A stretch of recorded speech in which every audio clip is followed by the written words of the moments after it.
This podcast is proudly sponsored by Gyro Drilling. They provide world-class drilling solutions for all types of projects. They specialise in auger, air core and RC drilling.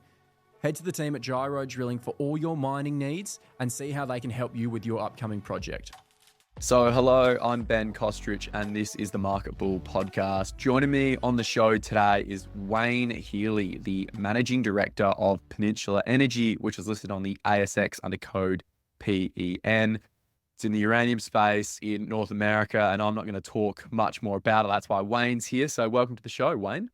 Thanks, Ben. It's great to be joining the program today. It's a pleasure to have you again. We had to negate a bit of a time difference, but I love having you on. And it's my first time speaking with you, but I've heard of the company for quite a numerous amount of years. So talk about your history first and foremost. What's your exposure and history within the mining and uranium and enrichment side of the world? So talk to us about that, please. Thanks, Ben. Well, unfortunately for me, I'm a career tragic uranium guy. I've spent my 36-year career in uranium production here in the United States. I came out of the university with a degree in metallurgical engineering with a mineral processing emphasis. My first job out of college was at a uranium mill, producing uranium. And there's something about uranium that draws you in and keeps you in. And despite the ups and downs, and mostly downs of the market over the past 30 years, I've had opportunities, to grow in supervision and management and ultimately executive roles. But fundamentally, at my core and my strength is a strong technical knowledge of the chemistry and process engineering for the production of uranium. A vast part of my career, I've worked on the in situ recovery side of uranium. Peninsula Energy is an in situ recovery focused company. So I'm at home here at Peninsula, doing what I've done for the vast majority of my career and leading an exceptional team. Yeah, we'll go through in situ recovery. For many, it may be unfamiliar, but what path initially brought you to Peninsula Energy in the first place? That you've seen the ups and downs of the industry and probably worked across a whole range of different, as you said, positions and experiences. But what was the path that led you to Peninsula? Well, for people familiar with the uranium past, the period time frame 2005 to maybe 2011, right? Up until Fukushima and maybe even a little bit beyond that was a period known as the Uranium Renaissance period. During that time, I had already invested quite a bit of my professional life in uranium, and I had the opportunity to serve in another company called UR Energy as the person leading a team that was building a new mine in the state of Wyoming, where I reside. So with UR Energy, we built a new mine. And then Fukushima happened, before the new mine was put into production, and that really put a downward spiral on the uranium price and markets for a good period of time. 2013, 2 years after Fukushima, we had the final licenses and constructed and started up the operation of the Lost Creek mine, and it was a success. But it was, I like to say, the baby was born into the depression. And it was a challenge. It was sad to have invested, 7-8 years of your life into producing something so wonderful and have it born into a bad market. I took a break and went into consulting. I had opportunities to relax a little bit after such a long and difficult run of building a new mine. And my consulting career took me to Peninsula Energy, where in 2015 and early 2016, they had just started the Lost Creek, the Lance mine, and there were some struggles with it technically, and so being a consultant in a profession and knowing it well, they asked me if I would take a look. What I saw was very interesting. They had the largest uranium resource in the United States. in a project that was only a few hours from my home. And they were doing in situ recovery, but it wasn't working as expected. And I took a technical deep dive with them, and the ultimate result of that was I respected the deposit. I saw it as one of the largest and most interesting projects around. And I said, sure, I'll help you with this technical problem, and we'll go do a turnaround. We're gonna spend some time together, correcting the technical issues, and put this project to be all that it can be, to be a leading uranium mine in the United States. And I said, for the next step of my career, that's what I wanted to do. I had just built a mine with a fantastic team at Energy, and then I knew that Peninsula also had a fantastic team. So I was stepping into a position where people I liked worked there, people I knew and respected, and together we were going to turn it around. So that's the start of the journey for me with Peninsula. Was a technical eye as a consultant, ultimately invited to join the company as CEO to lead a turnaround. Yeah, and if I may, I mean, this process has been going on for some years. So when was this initial sort of technical role? When did that start? Because that sort of paints a picture of how long this has been sort of unwinding and growing over this extended period of time. Yeah. So I really I came to Peninsula as a consultant late in 2016, about where they were close to a year into their initial production run, and it was April of 2017 when my appointment was announced, that that I was brought to the forefront as the new CEO of the company. So then we still had, we had an idea what we had to do, but we had to test, prove, and really fundamentally appreciate the technicals before we went out and said, maybe Lance would be better if we weren't using alkaline chemistry, but it would be better with the low pH chemistry, which is used elsewhere in the world, Australia, Kazakhstan, Uzbekistan. A lot of the world's leading uranium producers use the low pH or acidic chemistry in situ applications, but the United States industry, the one that I was born and raised into, used alkaline chemistry, which is neutral pH at 7, 8, alkaline chemistries.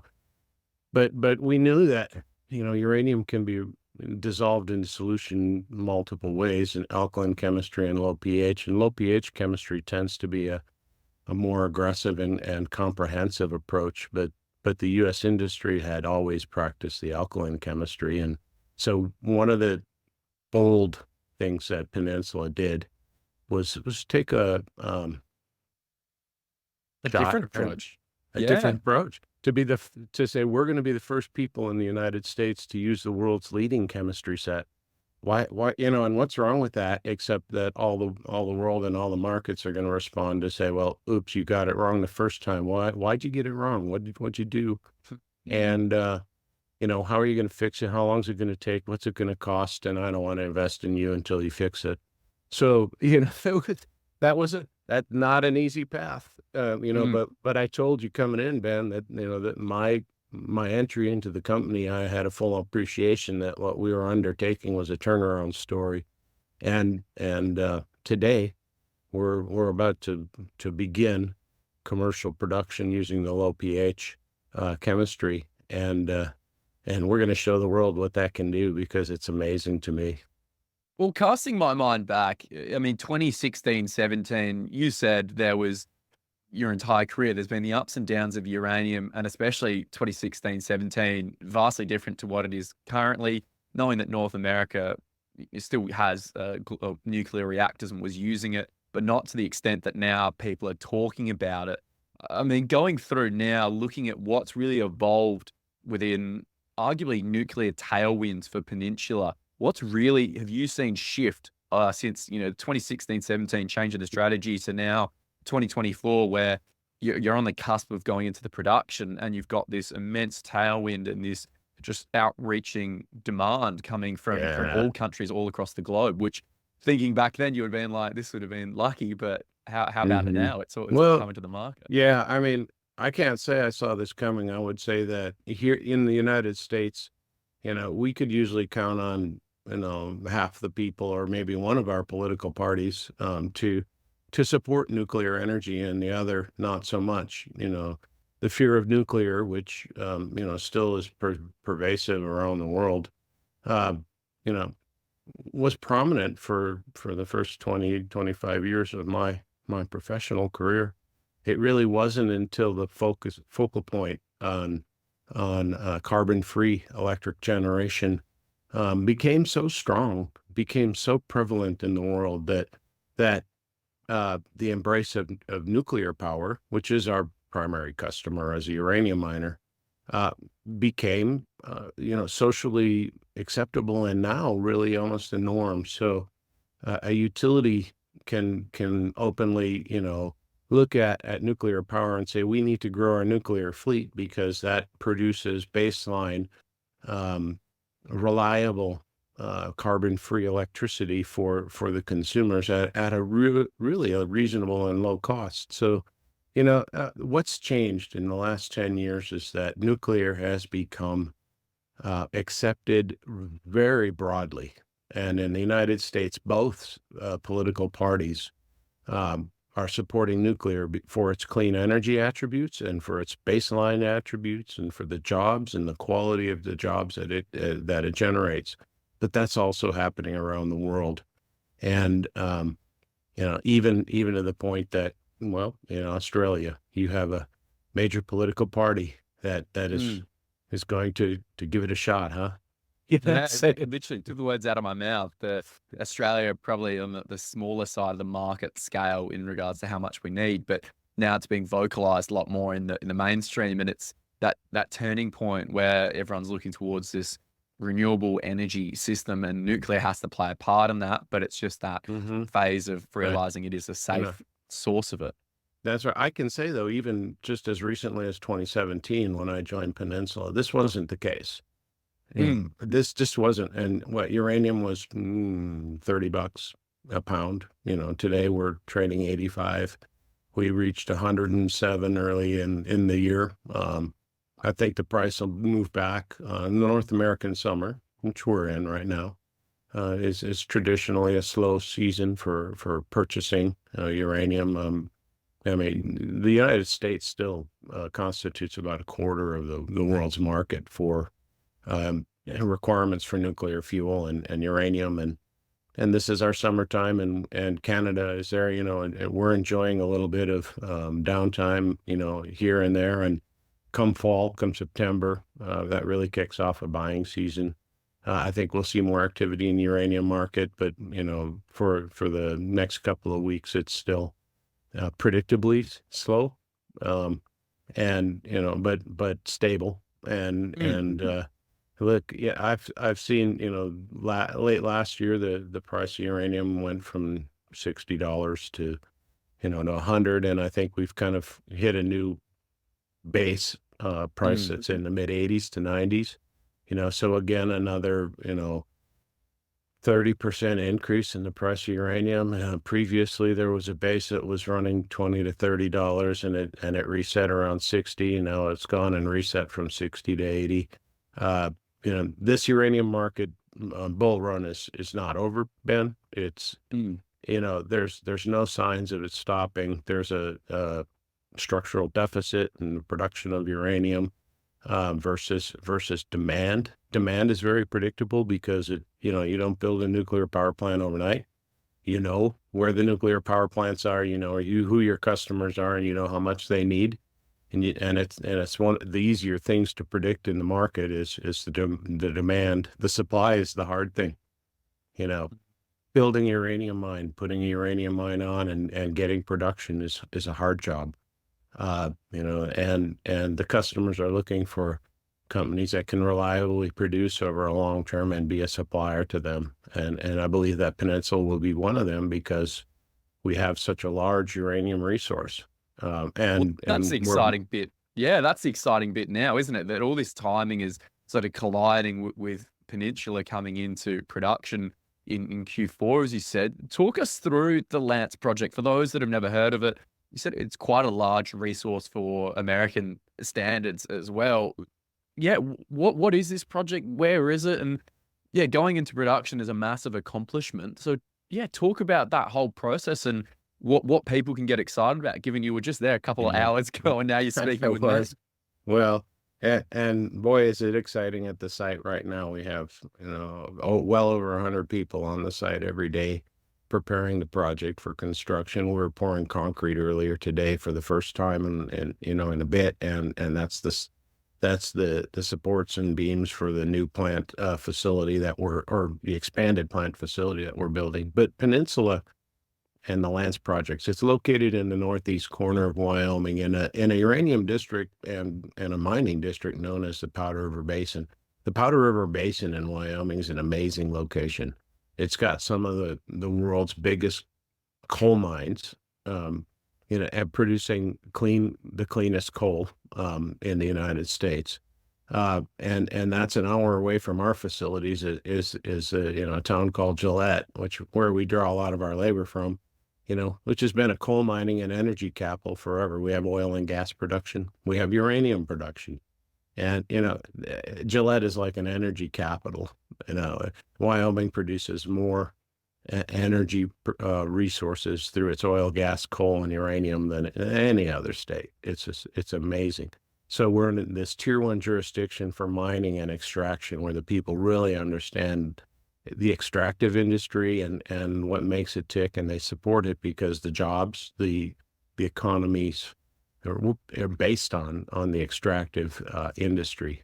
So Peninsula took and brought grassroots stake claims and established the Lance project in the northeast corner of the state, in an area where in the early 1970s there was some uranium drilling and even a little bit of uranium production activity nearby. There was historical drill data that said there's uranium trends along this area, and a period of time where I was doing other work with other companies and getting other projects ready for production. Peninsula went out and staked and claimed and spoke with landowners and established this really large land package, 37 kilometers north to south, 8 kilometers wide, and then went out and started drilling and establishing, and they grew the uranium resource through drilling from what initially they thought was 6 to 8 million pounds became 53 million pounds by drilling. And suddenly this contiguous land package that they had more uranium on it than any other project in situ project in the U.S. I'm used to seeing projects that have 5-10 million pounds, and you always question, am I going to build a big plant and process it for the 5-10 million pounds? Here Peninsula sits with 53 million pounds at the time, and they say, but look, where we close space drill, where we do the more detailed drilling to get our resources up to measured and indicated resources, we're increasing the quality of the resource through closer space drilling. Every time we do that, we expand the resource quantity as well. And they took long linear trends from that defined by short or wide space drilling, and they drilled them in and got to know the true nature of it and expanded the resource, fivefold, so 3 to 5-fold, by drilling in an area. That area would grow in resource. So we have all this inferred resource in a part of our project that we call Barber. There's about 32 million of the 58 million pounds that we have defined is largely inferred resource, and the exploration potential. History does sometimes repeat itself, but it's not promised. If and when we have the time and the money to go down there and drill, the potential for us to turn those 30 million pounds into 100 to 150 million pounds is there. And this excites me. This to me is, we need to focus today on putting the project into production, so we're generating cash so that we can go and do the next most exciting thing, which is grow the resource.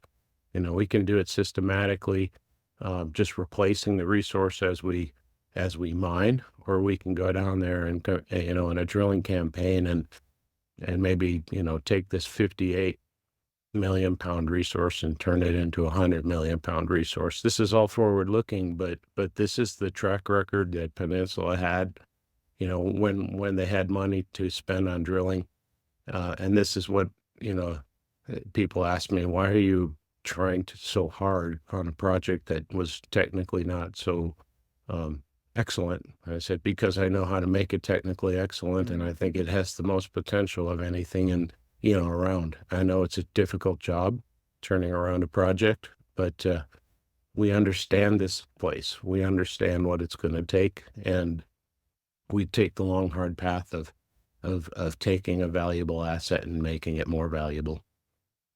Well, I liked what you said there about, again, the priority is the production, getting sales, because then once cash starts coming through, then the next phases of growing this potential resource is just, it licking your lips sort of stuff. But Yeah. talking about the sales, I'm always curious. There's a lot of people that talk about, how do you sell yellow cake and the product into the market? And speaking there, clearly there's a thought process from Peninsula about how this goes into the market once you're in production.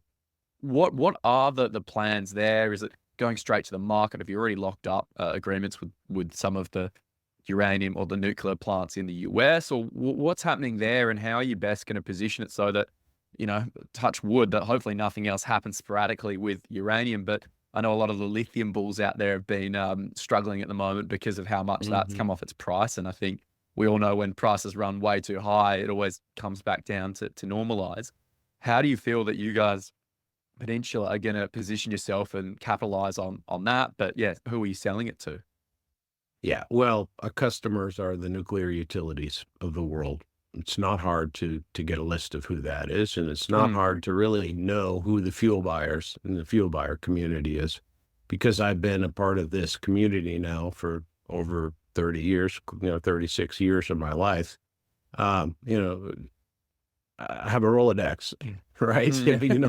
I'll feed that. But I mean, who buys uranium for who, and which nuclear utilities. But and it's a relationship business. We spend a lot of time going to conferences together, talking about our plans, our capacities, where they align. Who needs uranium when, and who has uranium to sell and when. Peninsula has a sales portfolio that represents about 6 billion pounds of future sales. With an ambition to put Lance online this year, or late this year, and maybe produce 1 million pounds in 2025, bringing it up to closer to 2 million pound a year rate before the end of the decade by continuing effort. We have about 40% of the material that we expect to produce in the next 10 years committed into contracts. And so, how do you sell uranium? There's really, for simplicity's sake, the world is bifurcated the markets into the contracts, the term contracts, which we have some of, and the spot market, which is really the price that we always look at. Today, the spot price is about $85 a pound, which means if I had an extra 100,000 pounds or 1 million pounds of uranium, I could go into the market today and sell it and get $85 for it. I'd be, transaction would close in 2 weeks, and I'd be paid by the end of the month.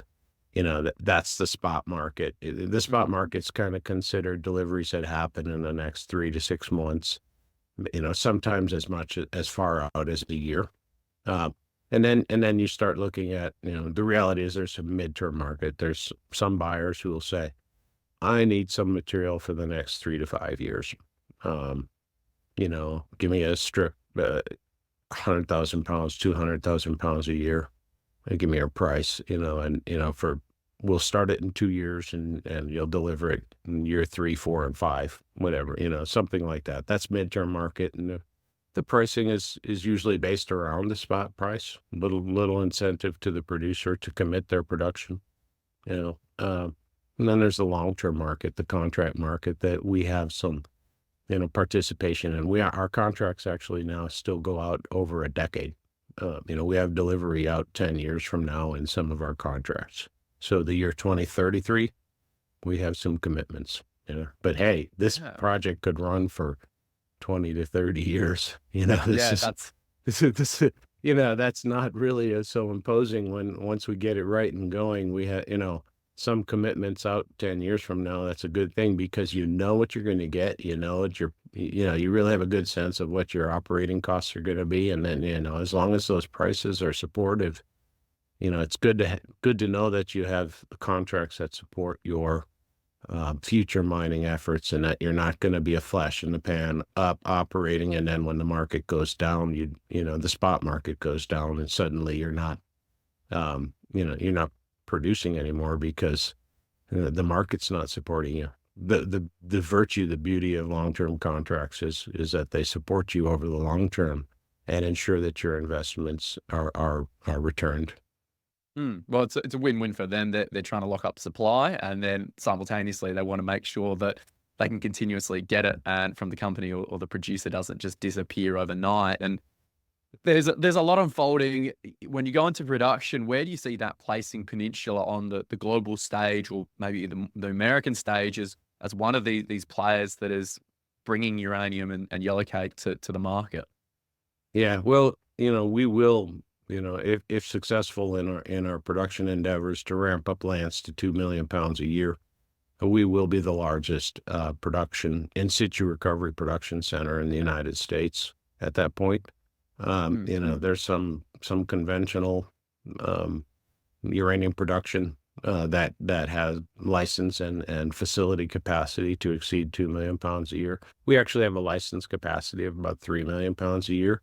And we're not planning to stop at 2. We just, we know that we need to learn to walk before we run. We're going to, we're going to set our ambitions where they can be achieved and not disappoint. We're going to get the 2 million, and then we'll say, hey, if the market's still good, let's start, investing our profits into, growing the mine to 3 million pounds a year. We have plenty of resource. We have, plenty of opportunity to do that. We have a license to do it.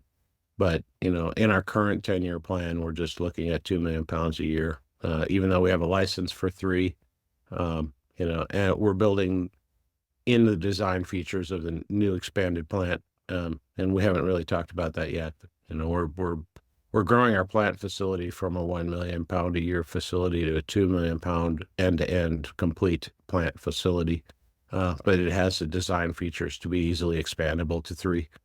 We're looking forward and looking ahead to the future. Again, what's the point of having 50 or 100 million pounds of resource if you can't get at it? And, why would you mine 100 million pounds at 1 million pounds a year? Yeah, no, it's forward thinking naturally. It's got to be, otherwise the money required to start and develop this project isn't small, and you want to build it so that you can grow and quickly, start extracting and utilizing more of the resource. Otherwise, why bother? So what are you doing? Of course, what are you doing? Why are you doing it? Yeah. Think about that. I mean, alongside you, the strategy, even initially going back to 2016, of changing to pH that are alkaline for the in situ, and all of this requires a fair bit of forward-thinking strategy from the team and yourself. And I want to pick your brain a bit more about why was this so important for you guys? You said it was the number 1 around the world, but America wasn't really involved in it. What was the team's decision? Who is part of the team now? But how well do you think that's benefited Peninsula now in the long run, given that arguably, I'd assume there's potentially a few others that have also followed suit or now following suit, given what Peninsula has been doing? Right. Well, for us, I mean, and again, it was a technical issue with the alkaline chemistry set. We weren't getting a full uranium recovery from the formation, and it really, as a consultant, the question that was posed to me is why?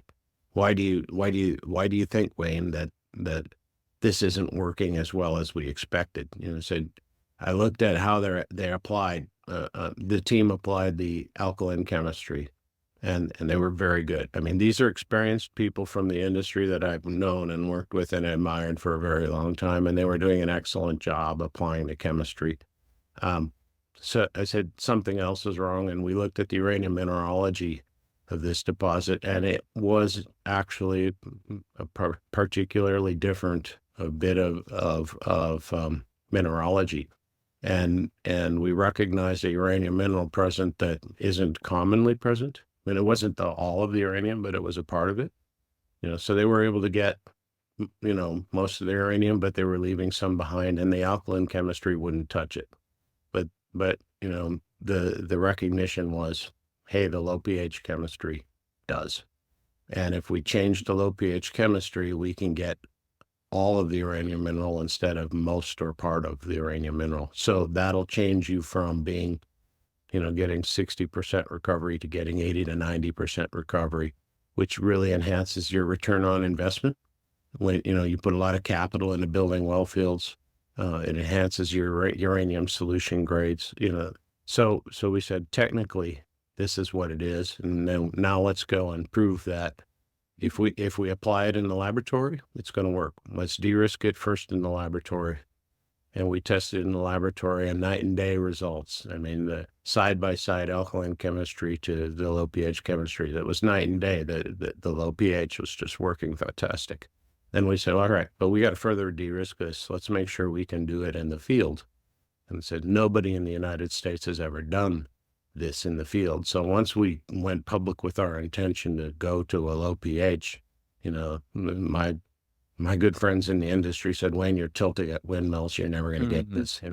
This is one of those things that, he said, yeah, but it's the absolute right answer, and we have to make it work. And here, to the team's credit, there are people at Peninsula who have worked around the world. They've worked in Kazakhstan. They've worked in and overseen and looked at projects everywhere that in situ recovery was, and they were involved in low pH chemistry projects. And and when the idea was presented that we would switch to low pH, they said, I get it. Let's do it. I know what to do. Yeah.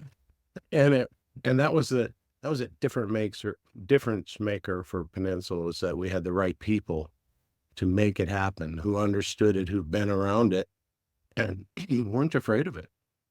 Yeah. Said, we're going to be able to do this, and I understand, and I see it, and I know it's going to work better.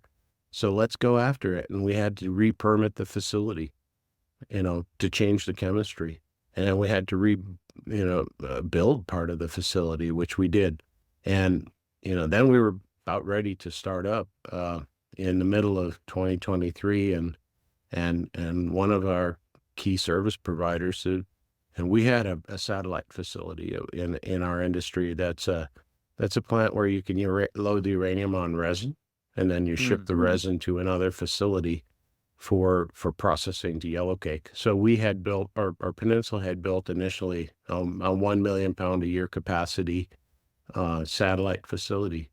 And we were getting ready to restart in the middle of 2023 when the service provider, the folks that we were going to send our resins to, said, hey, the uranium market's hot. We want to save the capacity for ourselves. Sorry, we're going to give you notice. And so we had to defer our dream. And we had to undertake, to tell the markets, guys, we're not going to get started this year. We have to build that facility for ourselves. Fortunately, it is in our license to do so, and it's our rights to. So, we're going to have to come back to you, tell you how much time, how much money. And this is it's a long and difficult journey. Starting a mine. Anybody can dream to start a mine, but to do it, you've got to know that you're going to put your heart and soul into this for a long time. And we have, and we've been fortunate to have investor support, that, people know that and appreciate that we know what we're doing. We've had a couple of bad breaks. So in late 2023, we raised some capital and, enough to build the new plant facility. And we set out to get going to designing and building the new plant facility. In May this year, we broke ground and started the construction of the new plant facility. That plant facility is going to, double our production capacity from 1 million to 2 million pounds a year. And it's going to give us the capability to produce the finished product. So we're not relying on an industry peer, a third party, to do processing for us. We'll be an independent end-to-end producer of uranium. That's going to, improve our cost profile. It's the right move. And in a market like this, it just, what it meant was we had to redefine our project and finish what we started and build the whole process instead. So today, like I said, out at the site, they're pouring concrete. We have the designs, we have equipment procurement, underway. We have a laydown area with ion exchange columns, vessels, the product dryers getting refurbished. We have filter presses and everything, major equipment's ordered. It's a buzz of activity. There's 40 to 50 people on site doing construction. We have over 50 employees. A lot of them are preparing new well field areas. We have 10 drill rigs drilling, where we were down to 1 or 2 for a period of time. So we've ramped up drilling and we're getting more well field areas ready for production. There's about 40 people working on the drill rigs. There's so all told, we probably have, closer to 100 contractors and 50 employees. And the site is a buzz of activity, and it's exciting and fun to see, the investors' money being deployed efficiently, and our objective is to have that plant ready for production at the end of the year and start feeding it and building up a uranium inventory and getting ready for our first sales in the first half of next year. Yeah, I mean, every time you're going to be going down there, it's going to be completely different given how quickly this is all unfolding, and the notion that this will be completed before the end of the year. As you said, saying 1 million up to 2 million sounds great until you can actually see it and physically see the building and be like, oh my God, That's right. that is what is happening. And I mean, going forward, there's massive potentials for Peninsula, and I always like to sort of have that outgoing outlook for people. So for the next 12 months, as an investor, as a listener, or some uranium bull, for example, what can they really anticipate coming from Peninsula Energy over the next 12 months, and what can people get excited for besides all the construction? I could tell you, because we have the funding in place. One of the things that was really important to us was that we raised enough capital to not only build and construct the facility, but then to start it up, to have the early OpEx and ongoing sustaining CapEx in our pocket, so that, as we built uranium inventory and got product ready to go to market, it takes 6 months, but we weren't going to have to stop and raise more money. So, we raised enough money now to be fully funded into the point where we're projecting, we should be able to achieve free cash flow positive on a consistent basis with the money that we have on hand. This is exciting, but, what can investors expect from us? I've recounted for you the rocky road that we've been on. And it meant that we haven't always been the darling of the markets. And in fact, when other uranium companies' share prices were soaring with the upward price of uranium, we weren't necessarily at a position where investors wanted to say, this is the company I'm going to put my money in. So, we didn't enjoy, the increase in the share price that everybody else did. But now we're at a point, we put all the pieces in place. We've never been in a better position. We have the money, we have everything's happening according to plan. And we're at the point that, when the other companies started to run, they were at this point. So what do you have to look forward to is consistent and regular news flow on the progress of the construction and preparations of the facility between now and the end of the year. The early news on the ramp up, and then the ramp up of production, which, for me, I'm a lifetime operator of uranium mines. I like making it. That's my answer. And I have a strong conviction that we'll be successful because I still have that core excellent team, and I have, new people and new blood and enthusiasm. This company right now, like I said, it's in the best position it's been in, but the share price doesn't reflect that yet. So as an investor, if you like a good value story and a strong market, you got to take a second look at Peninsula today. So many people have looked at us and said, "Oh, not yet, not yet." And I'm telling you, look, I heard you. I know why. We've answered the bell. We've come out and, we've done what we had to. And this company is going to go places. This is the time to look at it. Yeah, I've never spoken with a managing director or a CEO at this point of the uranium side of just literally going into that massive scale Yeah. production, which is super exciting. You can hear it in the way that you're speaking. And for those that are intrigued by this, as I expect many should be, there's the ASX where all the news comes, but how else can people engage and connect with the company, potentially reach out and ask questions, and all of those that now, investors are more than happy to do? Where can they go? Where can they find you guys? Yeah, well, in the coming weeks, I'm happy to tell you that, you could tell I'm not Australian. I am the managing director of an Australian listed company, but why I'm here is because this is the world that I live in. It's my expertise. But in the coming weeks, I'll be coming over to Australia. I'll be going to Diggers and Dealers, and you can go find me there.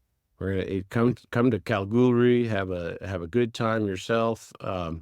You'll find me, answering questions and happily telling you about the progress and longing to be back home where the progress is so visible and the excitement of the site. I've been out to the site the last 2 weeks, and I'm going back next week, and then the week after that I head to Australia, to go in and do a little bit of a road show, and then off to Kalgoorlie for Diggers and Dealers, and then the fall schedule for me, I'm going to be, at investor conferences.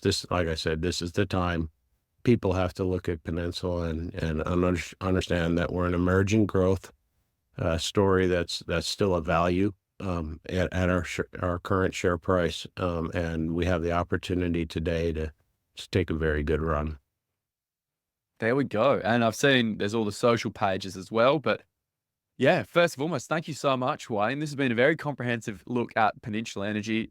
As you've said, and as I know, many people have seen it over the years, and said this is a turning point, a new page in the chapter for Peninsula Energy. And, those predispositions of what the company was is not applied to what it is now, but everyone's going to go in with a fresh set of eyes, and this is quite exciting. So thank you so much for speaking on the show today with me, Wayne.